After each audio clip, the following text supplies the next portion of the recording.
Hey, welcome to the grand tour of Minnesota Implement's new welding shop. Well, we've been in here for a year, owned it for a year and a half, but we're getting set up a little better now after being here for a year. We're able to coordinate things a little better and get set up.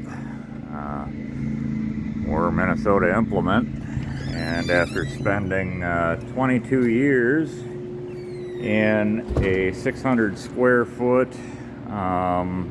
lean-to off the back of a pole building, we now have acquired a 6,600 square foot fabrication shop. Like I say, we are still trying to get set up, so it's kind of a mess and a lot going on here. We've got our break room just inside of the entrance with our job board, and then our inventory shelf with some cut inventory. I believe there's somewhere around 35 to 50 plows on the shelf right now, and obviously a whole lot of units in work.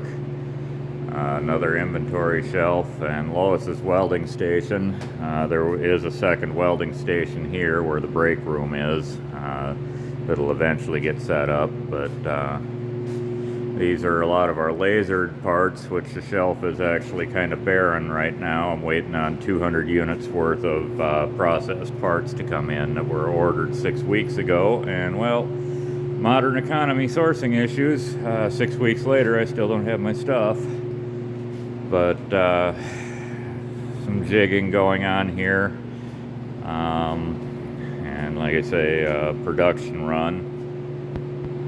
And then my welding station kind of sits in with the lathe and the mills, and so this is my welding station here currently, and more inventory and mess. But then we get into my saw bay and parts processing bay, where I've got 3 saws set up, and my steel racks and in progress parts. So with this setup, I'm able to run 3 saws and usually 1 mill and a square wheel all at one time. Running a second mill often is very complicated, but sometimes I can pull it off. But you know, you want to limit yourself to 5, maybe 6 pieces of equipment at a time. You don't want to push yourself or anything.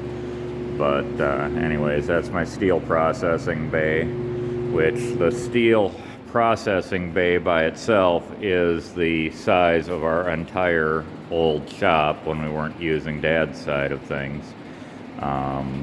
So my steel bay by itself is over 600 square feet. And we've got our table torch for the small amount of stuff that we still do with the mimeograph table torch. Iron worker, plow waiting to be shipped out, plow waiting to go down to assembly. You know, my fork truck. Everybody needs a curb find oven and a curb find lazy boy sitting in their bay. But you know, that's one of the things about hanging out down here, and that I don't need a $600 massage chair when I can find a decent one that was put out by one of the neighbors for free. So anyways, then we have our plow skin assembly bay. So we get our skins rolled by another company, and currently we're getting our back webs lasered by another company. And then this is our assembly bay for turning them into plow skins. So once again, another welding station. I've got room in here for 4, maybe 5 welding stations, because another welding station could be in the middle of the floor here ahead of our bathroom. So I could run 5 welding stations probably in here pretty well, while still running the saw bay and then the paint bay. That's probably our biggest benefit down here. I mean, you can weld while on top of in your saw bay or on top of each other. It ain't easy, but paint is always held up because you can't paint and weld at the same time. So getting into our paint bay has been probably the biggest advantage. We've got a staging area here. Once again, as you see, everything is kind of still in process of getting set up, so we're still working on top of the remodel. But we've got a staging area, and then a prep bay, which is a fully vented prep bay, and then another staging area, and then our actual paint booth. And our paint booth and prep bay have these transoms in there with hook rails for hanging stuff. And let me tell you, that makes life really, really nice.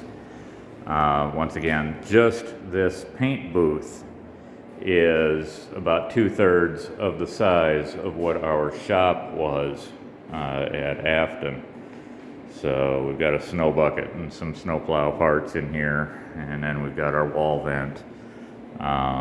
But we can do, what would you say, 2 to 3 comfortably, 4 if we push it, full sets of plow hardware. 3 is comfortable though, or a big piece and 1 set of plow hardware. So we have occasionally been doing 2 colors at once in the bay, and the vent fan vents well enough that it allows us to do that without overspray getting on stuff. So, like I say, the paint bay itself makes this so much more viable. And the fact that we've got 2 large staging areas and a designated prep bay, or if we needed to, we could convert that other prep bay into a second paint bay for a second color run. So, currently we're using it as a prep station, but it could become a full-on paint bay, which is why it's built exactly the same way as that paint bay. But that is our welding shop. Now the fun thing about the welding shop is, like I say, it's 6,600 square feet versus the 600 square feet we were working in. And then we have a 4,400 square foot retail space in our hardware store down the street, which has really good Highway 56 frontage. And then we also have a 6,000 square foot warehouse next door.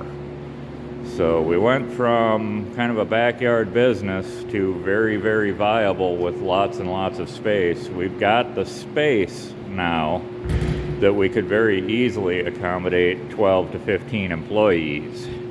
Now, obviously, we do not have 12 to 15 employees yet, but that is probably our next stage, is to start getting employees, and those of us that are founders getting off the floor and into a management situation. But that's our shop.